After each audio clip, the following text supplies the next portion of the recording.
आज वो लॉलीपॉप के रूप में लोगों के बीच में बांटने का काम कर रहे हैं। आज वो लॉलीपॉप के रूप में लोगों के बीच में बांटने का काम कर रहे हैं। जी बड़ौदा पहुंचे हो जी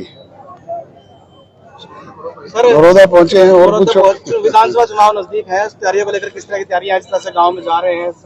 हम निरंतर अपना काम कर रहे हैं, फील्ड में हैं। कल मेरा भवानी खेड़ा का था, आज बड़ौदा का है, कल दादरी के प्रोग्राम है। इस तरीके से निरंतर 90 के 90 विधानसभा क्षेत्रों में पार्टी के कार्यक्रम चल रहे हैं, जहां संगठन को पुनः निर्माण करने का काम किया जा रहा है, नए साथियों को जिम्मेवारी दी जा रही है, वहीं चुनावी तैयारी भी की जा रही है।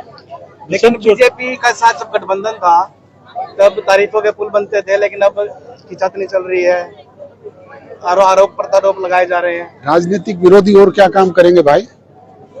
फूलमाला थोड़ी पहनाऊंगा मैं उनको। रोजाना झूठी घोषणाएं करते हैं आपके समक्ष। मुख्यमंत्री यू टर्न मार रहे हैं।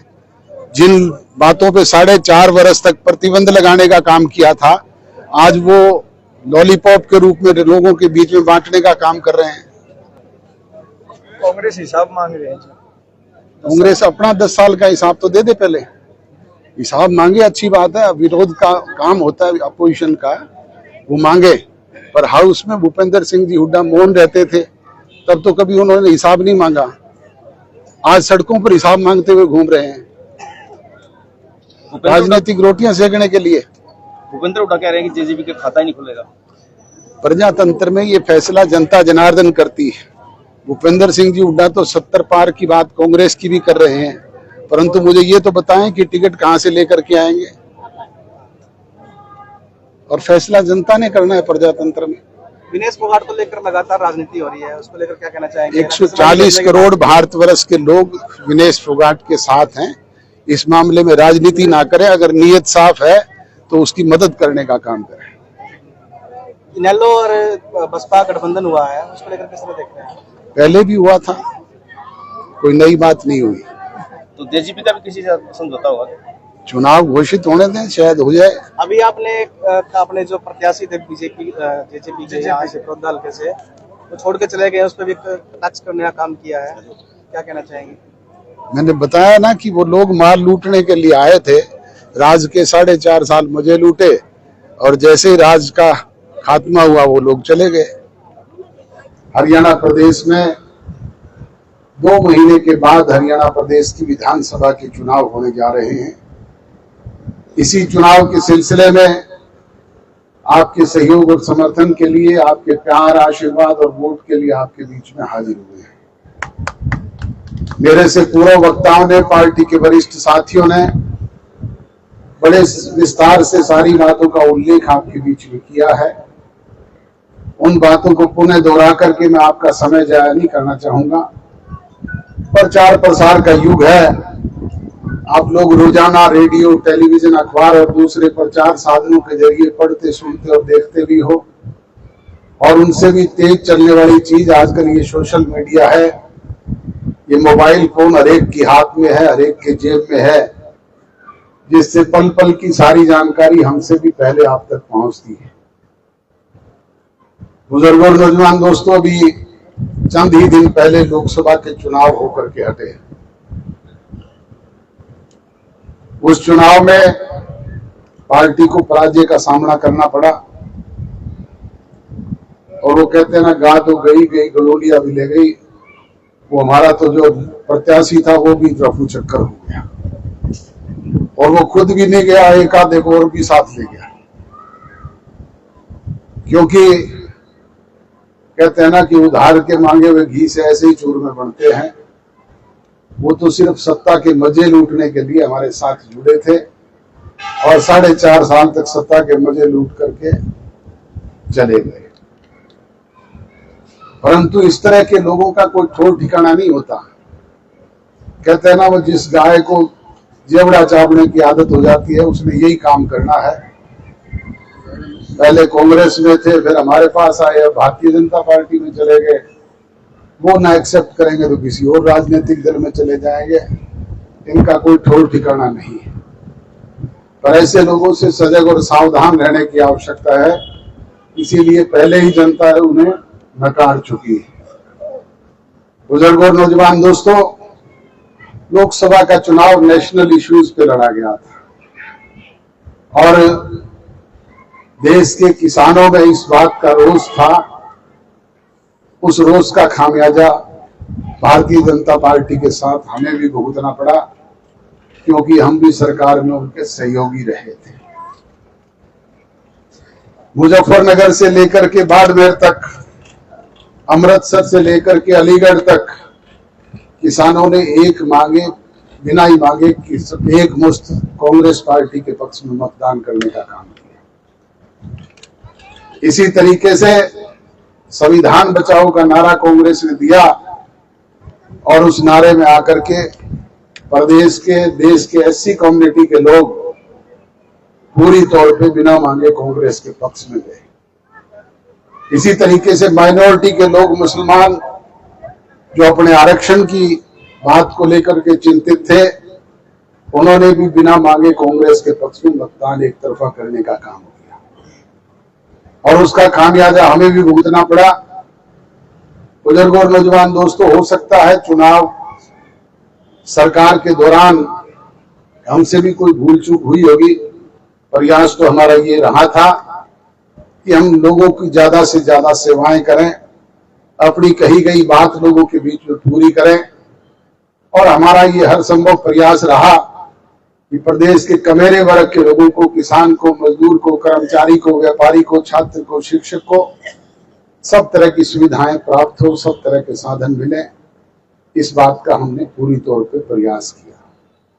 जननायक जनता पार्टी चौधरी देवीलाल की नीतियों पर चलने वाली पार्टी है और जननायक चौधरी देवीलाल जी ने जब कभी भी जो बात आपके बीच में कभी वायदे के तौर पे की, जब भी आपकी दी हुई ताकत उनके हाथ में आई, उन्होंने सदैव उन बातों को पूरा करने का काम किया।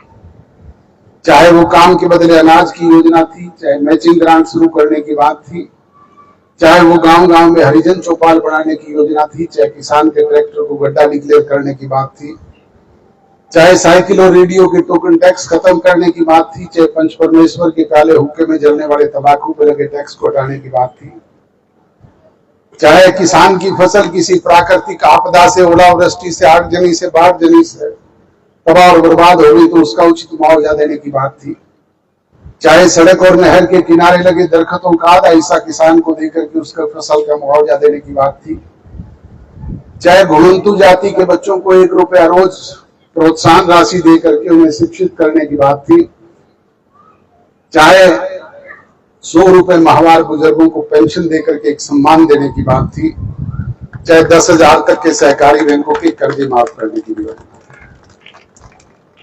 इस तरह की अनेक योजनाओं को बाकायदा कानूनी रूप से आपके बीच में लागू किया और इसी तरीके से जननायक जनता पार्टी ने भी 4.5 साल के शासनकाल में 2 साल कोरोना में चले गए, 1 साल किसान आंदोलन में चला गया, राज करने का राज समय तो 1.5 वर्ष ही मिला।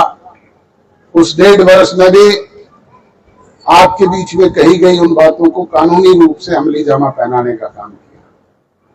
चाहे वो 75% प्राइवेट सेक्टर में बच्चों को रोजगार से जोड़ने का मामला कानून बनाने का था, चाहे वो माताओं और बहनों को 50% भागीदारी पंचायती राज संस्थानों में देने की बात थी, चाहे 33% आरक्षण राशन डिपो में इन्हें देने की बात थी, चाहे 8% बैकवर्ड क्लासेस के लोगों को रिजर्वेशन देने का मामला था, चाहे एससी कम्युनिटी के लोगों को प्रमोशन में 20% आरक्षण देने का मामला था, चाहे हमारी बहनों को स्कूल और कॉलेज तक जाने के लिए फ्री बस पास जैसी सुविधाएं देने की बात थी, चाहे किसान को आर्थिक आजादी दिलाने की बात थी। किसान को आर्थिक दिलाने की बात तो दीन बंधु स्वर्गीय सर छोटूराम भी करते थे, चौधरी चरण सिंह भी करते थे, चौधरी देवीलाल भी करते थे, परंतु किसान को अनेक दूसरे बेनिफिट तो दिए, पर आर्थिक आजादी दिलाने का काम किसी ने किया तो वो जननायक जनता पार्टी के आपके अजीज दुष्यंत चौटाला ने किया। जहां 14 फसलें आपके एमएसपी प्राइस पे दाना दाना खरीद करने का काम किया, गांव गांव में मंडियां बना करके, परचेज सेंटर बना करके आपकी फसलें खरीदी नहीं, उसका भुगतान भी 78 घंटे में आपके सीधे अकाउंट में करने का काम किया।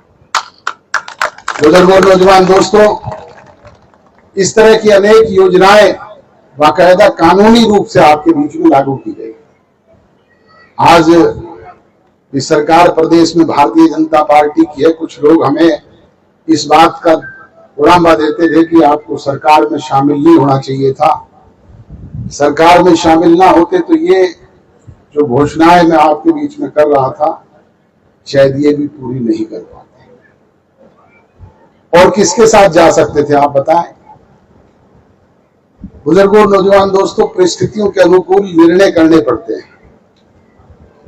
हाँ, हो सकता है उसमें हमसे भूल हुई होगी और उसका खामियाजा हमने भुगता, और आगे से आपको यकीन, विश्वास और भरोसा दिलाते हैं कि सचेत, सजग और सावधान होकर के फैसला करेंगे। इस तरह की भूल कतई नहीं करेंगे। और आपसे भी गुजारिश और विनती है कि वोटर कहीं से इंपोर्ट नहीं होता। आप राजी हो तो हमें 4 लाख पे ले जाते हो, नाराज हो तो 4 पे ले आते हो।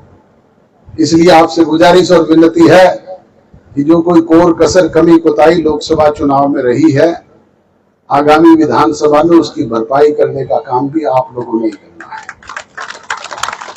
और मैं आपको यकीन, विश्वास और भरोसा दिलाता हूं कि जो बात चुनावी वायदे के तौर पे आपके बीच में करेंगे, उसको पूरा करने का काम बाकायदा कानूनी रूप से अमली जमा पहना करके करेंगे। ये विश्वास और भरोसा आपको दिला सकता हूं। यही कहने के लिए आपके बीच में हाजिर हुआ था। आप गर्मी के इस मौसम में, हुमस के माहौल में आए, मुझ जैसे छोटे से कार्यकर्ता की बात सुनी। यहाँ पहुंचने पर जो मान सम्मान, जो प्यार आपने दिया, जो प्यार भरे पुष्प भेंट किए, जो सम्मान सूचक पगड़ी सरपंच साहब ने गांव की तरफ से मेरे सर पर रखी, उसके लिए यही यकीन, विश्वास और भरोसा दिलाता हूं कि मेरी रगों में भी चौधरी देवीलाल जी का खून है। मुझे गर्व है इस बात पे। जब तक ये खून गर्म होकर के मेरी रगों में दौड़ेगा, बड़ौदा गांव की दी हुई सम्मानित पगड़ी पे कोई आंच और दाग नहीं लगने देगा, ऐसे दिखने नहीं। और आपसे भी यकीन, विश्वास और भरोसा लेकर के जा रहा हूं कि आप भी इस पगड़ी के मान सम्मान को 4 चांद लगाने का काम करेंगे। पार्टी जो भी प्रत्याशी आपके बीच में भेजेगी, आप तन मन धन से उसकी मदद करके उसे भारी बहुमत से जिता करके भेजने का काम करेंगे। यही कहते हुए आप सबका पुनः आभार व्यक्त करता हूं। आप सबका बहुत बहुत धन्यवाद, और धन्यवाद सीनू पहलवान जी का, जिन्होंने ये आयोजन रखा।